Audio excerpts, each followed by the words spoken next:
નમસ્તે વિદ્યાર્થી મિત્રો, આજે આપણે FICT નો પ્રેક્ટિકલ નંબર 6 જોવાના છે, જેની અંદર આપણે કઈ રીતે ગૂગલ ફોર્મ ક્રિએટ કરવું એ સમજવાના છે.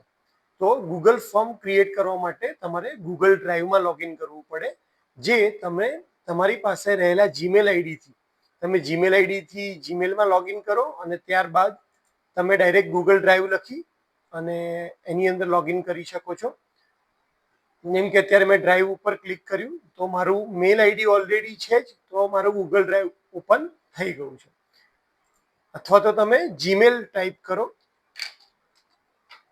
જીમેલની અંદર તમે લોગિન થાવ. જેવા તમે મેલમાં લોગિન થશો જીમેલની અંદર તમારા આઈડીથી, તો તમારી પાસે ગૂગલની એપ્લિકેશન છે, ત્યાં જઈને પણ તમે ડ્રાઈવ ઓપન કરી શકો છો. તો ગૂગલ ફોર્મ બનાવવા માટે સૌથી પહેલી વસ્તુ કે તમારે ગૂગલ ડ્રાઈવની અંદર જવું પડશે. હવે ગૂગલ ફોર્મનો ઉપયોગ શું? તો જ્યારે પણ તમારે માસ ડેટા કલેક્શન કરવાનું હોય, જેમ કે મારે ક્લાસમાં જઈ અને 60 છોકરાઓ પાસેથી ડેટા લેવાનો છે કે એમનો એનરોલમેન્ટ નંબર કયો છે, ક્યાં રહે છે, એમના પર્સન્ટેજ કેટલા આવ્યા છે, તો હું બધા સ્ટુડન્ટને કાગળિયામાં લખીને આપવાના કહું અને પછી મારી કોમ્પ્યુટરમાં એન્ટ્રી કરાવું તો એ બહુ બધો ટાઈમ માંગી શકે. બની શકે કે ઘણા બધા સ્ટુડન્ટ આવ્યા ના હોય, મારે ફરીથી એમને રિમાઇન્ડર મોકલવું પડે, ક્લાસમાં વારા ઘડીએ જવું પડે. એના કરતાં ડેટા કલેક્ટ કરવા માટે એક સરળ ઓપ્શન છે કે તમે ગૂગલ ફોર્મ બનાવી દો અને ગૂગલ ફોર્મ સ્ટુડન્ટને શેર કરી દો. સ્ટુડન્ટ એમને મળેલી લિંક ઉપરથી એમનો જે ડેટા હશે એ ભરી દેશે અને તમારી પાસે બધાના જે જવાબ છે, જે રિસ્પોન્સ છે એ આવી જશે. બીજું, તમે ગૂગલ ફોર્મનો યુઝ ક્વિઝ કન્ડક્ટ કરવા પણ કરી શકો છો.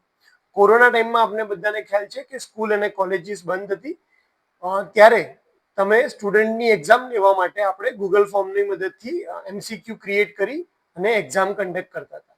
ચાલો, તો ગૂગલ ફોર્મ કઈ રીતે ગૂગલ ડ્રાઈવમાં બનાવીએ જોઈએ.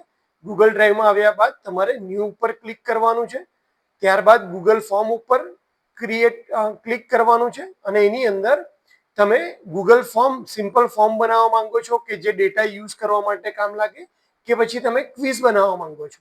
જો તમે ક્વિઝ સ્ટુડન્ટની એક્ઝામ લેવા માંગતા હોય તો તમે બ્લેન્ક ક્વિઝ સિલેક્ટ કરશો. જો તમારે ડેટા કલેક્ટ કરવો છે તો આપણે બ્લેન્ક ફોર્મ સિલેક્ટ કરશું. અત્યારે આપણે એવું ફોર્મ બનાવવા માંગીએ છીએ કે જેમાં કોઈ નવું સ્ટુડન્ટ જેને એડમિશન લીધું હોય એનો ડેટા બધો આપણી પાસે આવી જાય. તો એટલા માટે આપણે એ ટાઈપનું ફોર્મ ક્રિએટ કરવા જશું. તો સૌથી પહેલા આપણે ફોર્મનું નામ આપી દઈએ, તો કે ભાઈ ડેટા કલેક્શન ફોર્મ. ટ્રાય કરવાનો કે હંમેશા પહેલો લેટર આપણે કેપિટલ રાખીએ, ત્યારબાદ એનું ડિસ્ક્રિપ્શન. તો એના વિશે થોડુંક આપણે માહિતી આપી દઈએ કે આ ફોર્મ શું કરે છે. તો it will collect data from newly admitted student. એટલે કે આપણે આ ફોર્મ બનાવ્યું છે શેના માટે? તો કે જે પણ નવા સ્ટુડન્ટ આવે એમનો જે પણ ડેટા આપણે કલેક્ટ કરવો હોય એના માટે આ ફોર્મ આપણે બનાવ્યું છે. અહીંયા તમને ઉપર ક્વેશ્ચન દેખાય છે, રિસ્પોન્સ દેખાય છે અને સેટિંગ. ક્વેશ્ચન એટલે તમારું ફોર્મ તમે જે બનાવી રહ્યા છો એ તમે ક્વેશ્ચનની અંદર બનાવી શકશો. રિસ્પોન્સમાં તમને જે સ્ટુડન્ટે આ ફોર્મ ભર્યું હશે અને સબમિટ કર્યું છે એમના રિસ્પોન્સ તમને દેખાશે. અને સેટિંગ કરવા માટે સેટિંગ્સ જે ઓપ્શન અવેલેબલ છે એ અહીંયા છે. તો ક્વેશ્ચનની અંદર જઈ અને સૌથી પહેલા મારે એડ કરવું છે. જે પણ વસ્તુ તમારે એડ કરતા જવું હોય તો તમે અહીંયા પ્લસ સિમ્બોલથી એડ કરી શકો છો. તમારે બહાર કોઈ ડોક્યુમેન્ટમાંથી ક્વેશ્ચન લાવવા હોય તો અહીંયા ઇમ્પોર્ટ ક્વેશ્ચનમાં જઈ શકો છો. ટાઇટલ તમારે બનાવવું હોય, ડિસ્ક્રિપ્શન લખવું હોય તો અહીંયાથી જઈ શકો છો.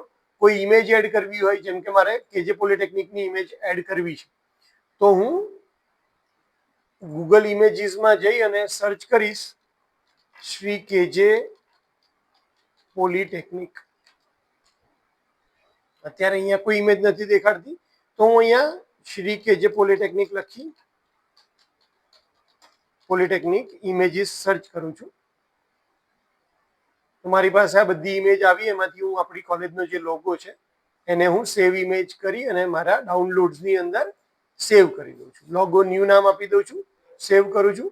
ફરીથી હું ગૂગલ ફોર્મમાં જઈશ અને અપલોડમાં જઈ અને જે મારો સિમ્બોલ છે, જે મારો લોગો છે એને હું સિલેક્ટ કરી અને ઓપન કરી દઈશ. તો તમારો જે આ લોગો છે એ તમારા ગૂગલ ફોર્મની અંદર ડાયરેક્ટ આવી જશે. બરાબર, તો તમે અહીંયા નામ આપી શકો છો કે શ્રી કેજે પોલિટેકનિક લોગો. હવે મારે ક્વેશ્ચન નાખવું છે, હું ક્વેશ્ચન નાખીશ કે નેમ ઓફ સ્ટુડન્ટ, અને એની અંદર શું રાખવું છે મારે કે આમાં મલ્ટિપલ ચોઇસ એટલે કે ચાર ઓપ્શન નથી આપવા. આની અંદર આપણે શું ઈચ્છીએ છીએ કે સ્ટુડન્ટ પોતાનું નામ અહીંયા લખે, બરાબર. તો એ શોર્ટ આન્સર અહીંયા જે લખશે સ્ટુડન્ટ અહીંયા આવશે. ત્યારબાદ આ ડેટા જરૂરી છે તો કે ભાઈ હા આ ડેટા મારે જાણવો જરૂરી છે, એટલે હું રિક્વાયર્ડ ને અહીંયા જે રિક્વાયર્ડ છે એને ઓન કરીશ એટલે બ્લુ કલરમાં આપણને દેખાશે. ત્યારબાદ બીજો ક્વેશ્ચન આપીશ કે તમારો રોલ નંબર કયો છે એડમિશનનો. ફરીથી આમાં પણ મારે યુઝર પાસેથી શોર્ટ આન્સર જોઈએ છે તો હું લખી દઈશ. ત્યારબાદ એનું જે બેંક રિસિપ્ટ નંબર હોય ધારો એ મારે જોઈએ છે તો એને પણ હું શોર્ટ આન્સરમાં સિલેક્ટ કરી દઈશ. અચ્છા, એમનો કોલેજની અંદર પહેલું વીક જે આપણું ઇન્ડક્શન વીક કેવું હતું, ધારો કે મારે એવું કંઈક પૂછવું હોય કે હાઉ વોઝ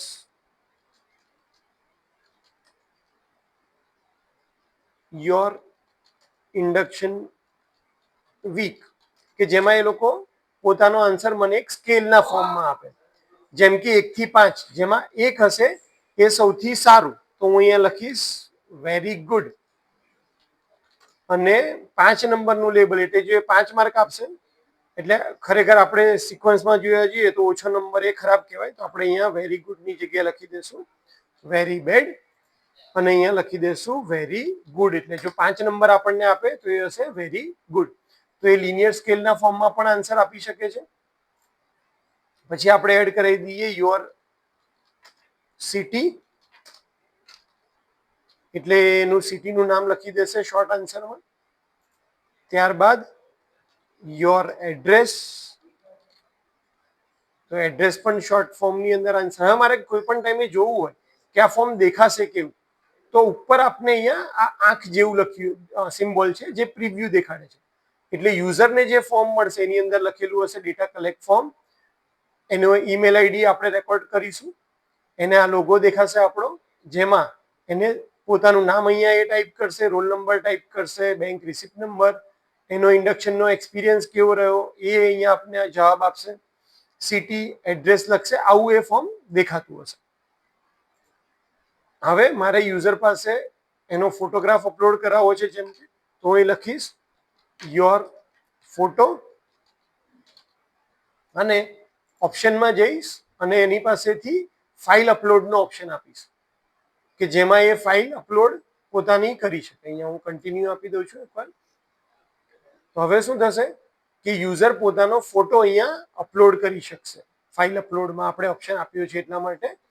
આપણે જો કોઈ પણ સ્પેસિફિક ટાઈપ રાખવી હોય, જેમ કે જેપીજી જ અપલોડ કરે કે પીડીએફ જ અપલોડ કરે, તો હું એવું રાખું છું કે ભાઈ ફોટો એટલે એની અંદર ઇમેજ જ આવી જોઈએ, કોઈ ડોક્યુમેન્ટ આવવું જોઈએ નહીં. તો હું ઇમેજ એટલે કે જેપીજી અથવા જેપીજી ફાઇલ હશે એ જે અપલોડ કરી શકશે. કેટલી નંબર ઓફ ફાઇલ અપલોડ કરી શકશે, તો ફોટો એક જ અપલોડ કરી શકશે, અને એની સાઇઝ કેટલી હોવી જોઈએ, તો કે 10 MB હોવી જોઈએ. રિક્વાયર્ડ છે કે હા મારે આ ડેટા જોઈએ જ છે.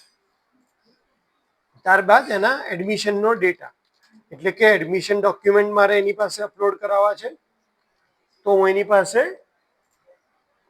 એડમિશનનો ડોક્યુમેન્ટ અપલોડ કરાવવા માટે ફરીથી અહીંયા ફાઇલ અપલોડનો ઓપ્શન રાખીશ, અને જે ડોક્યુમેન્ટ હશે એ મારે પીડીએફ ફોર્મમાં જોઈએ છે, તો અહીંયાથી હું પીડીએફ રાખી દઈશ.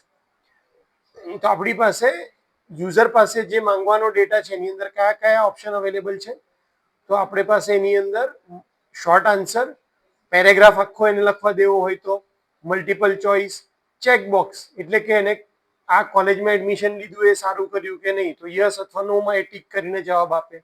ડ્રોપ ડાઉન એટલે કે આપણે જેને ઓપ્શન આપીએ કે તમે ભરૂચ શહેરના લોકલ છો, વડોદરાના છો કે સુરતના છો, તો તમને એ ડ્રોપ ડાઉન મેનુમાં ઓપ્શન અવેલેબલ થશે. ફાઇલ અપલોડ કરવા માટે ફાઇલ અપલોડ, લિનિયર સ્કેમ કે આપણે યુઝરનો ઇનપુટ જોઈએ છે 1 to 5 ની અંદર, તો આપણે એની પાસે લિનિયર સ્કેલમાં રાખી શકીએ.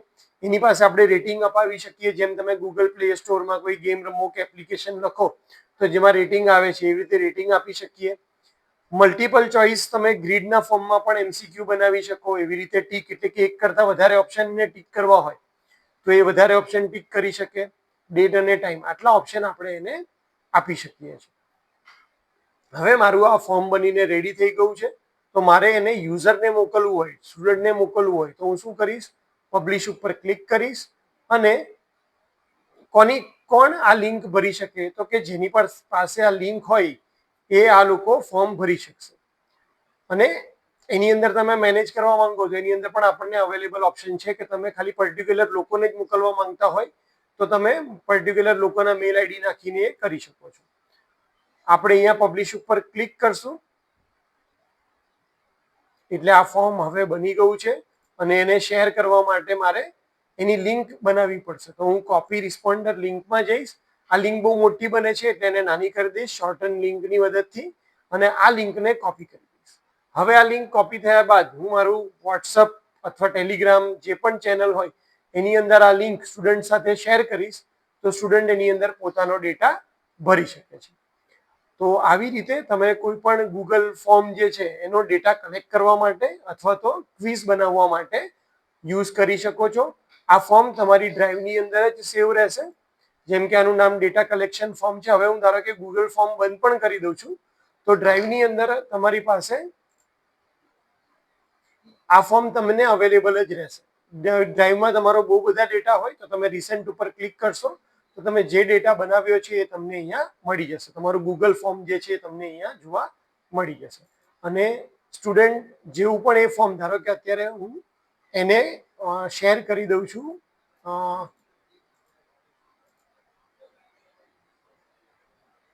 કોપી રિસ્પોન્ડર લિંકમાં જઈ અને આ કોપી હું મેલ થ્રુ મોકલું છું એટલે મેલમાં આવી લિંક દેખાશે. જેના ઉપર ક્લિક કરીશ એટલે મને આવું ડોક્યુમેન્ટ દેખાશે. હવે હું સ્ટુડન્ટ છું તો હું આ ડેટા ભરી રહ્યો છું.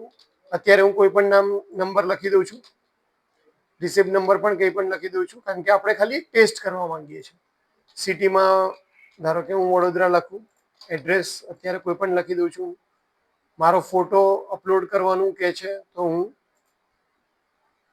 અત્યારે કોઈ પણ ફોટો અપલોડ કરી રહ્યું છું અને ડોક્યુમેન્ટમાં પણ, કારણ કે આ રેન્ડમ ફોર્મ છે એટલા માટે હું ખોટો ડેટા ભરું તો વાંધો નથી. તો આની અંદર મેં મારું ફોર્મ પીડીએફ અપલોડ કરી દીધી અને હવે હું જેવું સબમિટ બટન ઉપર ક્લિક કરીશ તો સ્ટુડન્ટ આ રીતે આ ફોર્મ ભરે છે. સ્ટુડન્ટ આ રીતે ફોર્મ સબમિટ કરશે તો તમે જે ફોર્મ બનાવ્યું છે એની અંદર તમને રિસ્પોન્સમાં દેખાશે કે ભાઈ એક વ્યક્તિએ આ ફોર્મ ભર્યું અને એને આન્સર આ છે. તમે એના ઉપરથી એની એક્સેલ લિંક પણ બનાવી શકો છો, એક્સેલ શીટ બનાવી શકો છો અને બધો ડેટા એક સાથે જોઈ શકો છો. તો હોપ કે તમને ગૂગલ ડ્રાઈવની અંદર ગૂગલ ફોર્મ કઈ રીતે બનાવવું, ગૂગલ ફોર્મના ઉપયોગ શું હોય એ તમને આવડી ગયું હશે. વિડીયો જોવા માટે થેન્ક યુ સો મચ.